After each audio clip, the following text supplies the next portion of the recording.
নমস্কার, স্পটার নিউজে আপনাদের স্বাগত।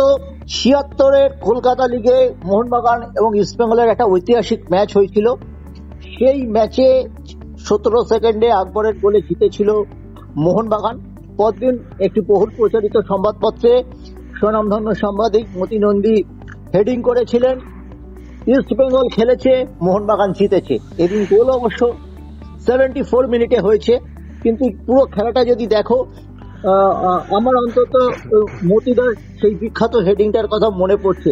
দেবাশিসদা, তুমি কি বলবে? দেখো, ওই লাক ফ্যাক্টর তো আমি তোমাদের বলেছিলাম না, আগেও বলেছি। আজকে মোহনবাগানের লাক ফ্যাক্টর ছিল। কোনো অবস্থাতে মোহনবাগানকে আজকে কোনো সময় মনে হয়নি যে একটা টেবিলের টপ টিম খেলছে, কোনো অবস্থাতে মনে হয়নি। দেখো, এটার অনেকগুলো কারণ হয়। একটা কারণ হচ্ছে টিমটাকে নিয়ে আননেসেসারি চেঞ্জ করে টিমটার সেট আপটা নষ্ট হয়ে যাওয়া। এটা একটা ব্যাপার যে আজকে লাস্ট দুটো ম্যাচ, এই ম্যাচটার আগের দুটো ম্যাচ টিমের ওপর নানা রকম এক্সপেরিমেন্ট করেছিলেন। আমার মনে হয় সেটা ঠিক হয়নি, আগেও আমি বলেছিলাম। সেটা বুমেরাং হয়ে যেতে পারতো এই অতিরিক্ত পরীক্ষা নিরীক্ষা।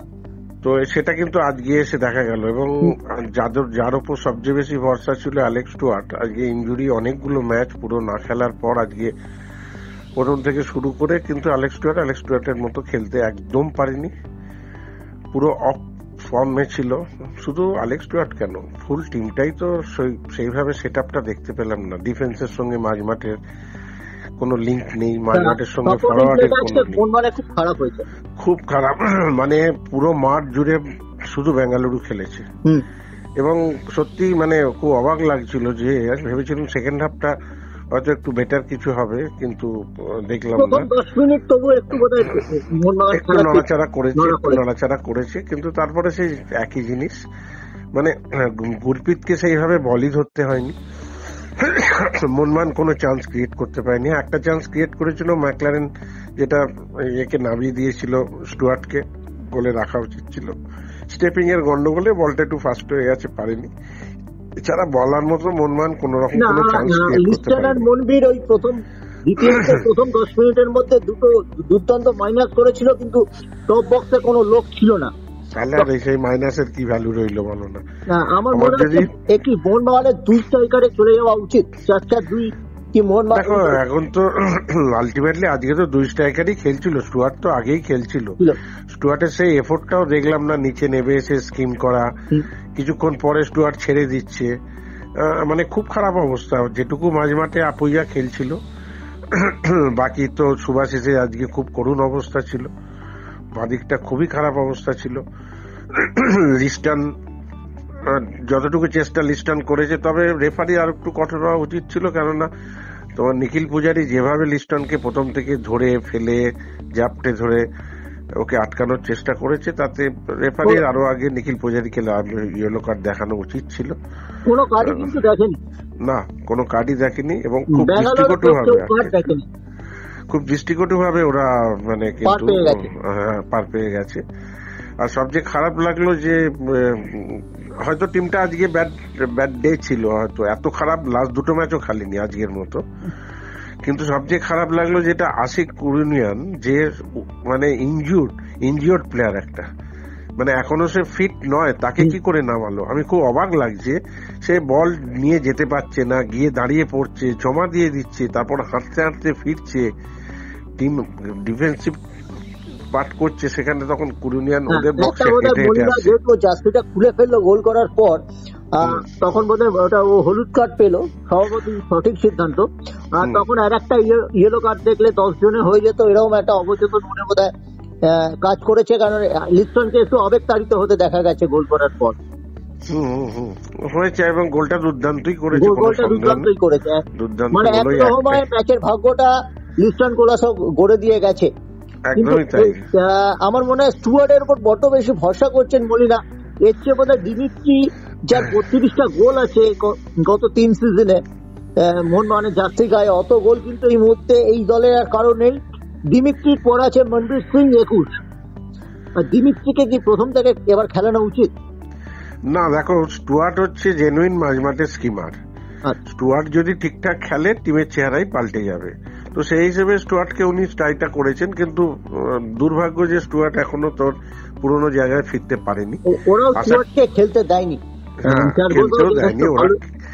দেখো সাপোর্টিং প্লে যেটা বলছিলে, সাপোর্টিং প্লে হয়নি। বল ধরে ম্যানকে দেবে কোথায়? মোহনবাগানে কোনো ম্যান নেই, একজন হয়ে যাচ্ছে অপোনেন্টের 4 জন। সেখানে খেলবে কি করে? খেলাটা হবে কি করে?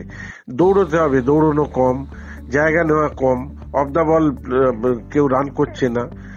টোটালি মানে মোহনবাগানে আজকে টোটালি অফ কালার। ডিফেন্স যেটুকু লড়াই করেছে, আদারওয়াইজ টোটালি অফ কালার। এবং এটা আমি বলবো, এটা আজকের জন্য আমি বলবো মোহনবাগানের টিমের যা কোয়ালিটি, তাতে আজকের দিনটা মোহনবাগানের এই সিজনের সবচেয়ে অফ ডে। 3 গোলে হেরেছিল বেঙ্গালুরুর কাছে ফার্স্ট লেগে, ঠিক আছে, কিন্তু এত খারাপ খেলেনি আজকে যে ফুটবলটা খেলেছে। আজকে বেঙ্গালুরুর জেতা ম্যাচ ছিল। সুনীল যদি ওই গোলটা ফার্স্ট হাফের শেষের দিকে ওই গোলটা করে দিত, খেলার চেহারাই পাল্টে যেত। সেখানে কি বিশাল কার্ডকে কিছুটা অ্যাঙ্গেল ছোট করার জন্য কৃতিত্ব দিতে হবে। হ্যাঁ, বিশাল খুব মানে খুব কুইক বেরিয়েছে, সামনেটা ছিল বলে ও বিশালকে কাটিয়ে মারতে গিয়ে বাইরে মেরেছে। যাকে এটা মানে অল ইন দা গেম, খেলার মধ্যে এগুলো থাকবে, মিস থাকবে, গোল থাকবে। ওই বললাম লাকটা আজকে মোহনবাগানকে বার করে নিয়ে গেল। প্রত্যেক দিন কিন্তু এটা হবে না, এটা মলিনাকেও চিন্তা ভাবনা করতে হবে। টিমটাকে নিয়ে যেতে হবে এগিয়ে। কামিন্সের জায়গায় পেত্রাতোসকে নামানো উচিত ছিল, স্টুয়ার্টের বদলে কামিন্সকে না নামিয়ে পেত্রাতোসকে খেলানো উচিত ছিল, এটা আমার মনে হয়। পরে ম্যাকলারেনের জায়গায় কামিন্সকে নামাতো, ম্যাকলারেনও তো সেই একই অবস্থা। তাহলে গোল কোথায়? ফরওয়ার্ডদের গোল কোথায়? বারবার এই একটাই কথা হচ্ছে, ফরওয়ার্ডদের গোল কোথায়? ফরওয়ার্ডরা গোল না করতে পারলে তো বাকিরা তো কতক্ষণ রাখবে? চলছে এভাবে চলছে। বেটার আগামী দিন আমার মনে হচ্ছে টিমটা ঘুরে দাঁড়াবে এই কারণে যে কোয়ালিটি আছে, প্রত্যেকের কোয়ালিটি আছে, ভালো প্লেয়ার প্রত্যেকের। সাহাল পর বেঙ্গালুরুর বোধহয় আশা শেষ হয়ে গেল, মানে 24 রাউন্ডের পর 1 নম্বরে থাকার ব্যাপারটা কোয়ালিফাই এটা আজকের ম্যাচটা ড্র হলে তাও একটা চান্স থাকতো। হেরে গিয়ে তোমার প্রায় 40 আর 28 12 পয়েন্টের ডিফারেন্স হয়ে গেল। 12 পয়েন্টের ডিফারেন্স বেঙ্গালুরুর সঙ্গে। আর 33-এ দাঁড়িয়ে আছে তোমার গোয়া, যদি জেতে 36 হবে, তাও 4 পয়েন্টের ডিফারেন্স। গোয়াই এখন ক্লোজ ফাইট করছে, মূল প্রতিপক্ষ। হ্যাঁ, মূল প্রতিপক্ষ। তবে দেখা যাক, গোয়া বেটার খেলছে, মোহনবাগানও বেটার খেলেছে আগে, অনেক ভালো ম্যাচ খেলেছে। আশা করবো, কেন ওদের অনিরুদ্ধ থাপা ফিট হয়ে আসবে, সাহাল আব্দুল সামাদ, এদের মাঝমাঠে লাগবে। টাংড়ি এদের দিয়ে হবে না, এটা একটা স্টপ গ্যাপে চালিয়ে দিতে পারে, কিন্তু খুব দরকার মোহনবাগান, দরকার মাঝমাঠে খুব দরকার। এবং সেটা যত তাড়াতাড়ি ও ফিট হয়ে আসবে তত বেটার। আর আশিক কুরিনিয়ান আমার মনে হয় না সিজনও আর ও সেভাবে পারবে। ওকে তো মানে একদমই চলবে না, ওকে নামানোটা উচিত হয়নি। আমার কোচের এই ডিসিশনটা আমি একদমই মানতে পারলাম না, খুব খারাপ লাগলো যে উনি একটা কোচ হয়ে জানেন না কোন প্লেয়ারের কি অবস্থা।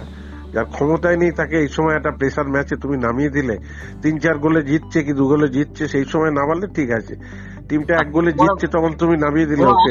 নামার পর মোহনবাগান কার্যত 10 জনে হয়ে গেছিল। হ্যাঁ, কোথায়? সে তো মানে ক্ষমতাই নেই, তার বল নিয়ে দৌড়ানোর ক্ষমতা নেই, ব্যাক করার ক্ষমতা নেই, কোনো ক্ষমতাই নেই, ও এখনো ফিট নয়। জানি না, এগুলো চিন্তা ভাবনা ওনার করা উচিত। আশা করব পরের ম্যাচ থেকে নিশ্চয়ই এগুলো চেঞ্জ করবে। ধন্যবাদ দেবাশিস।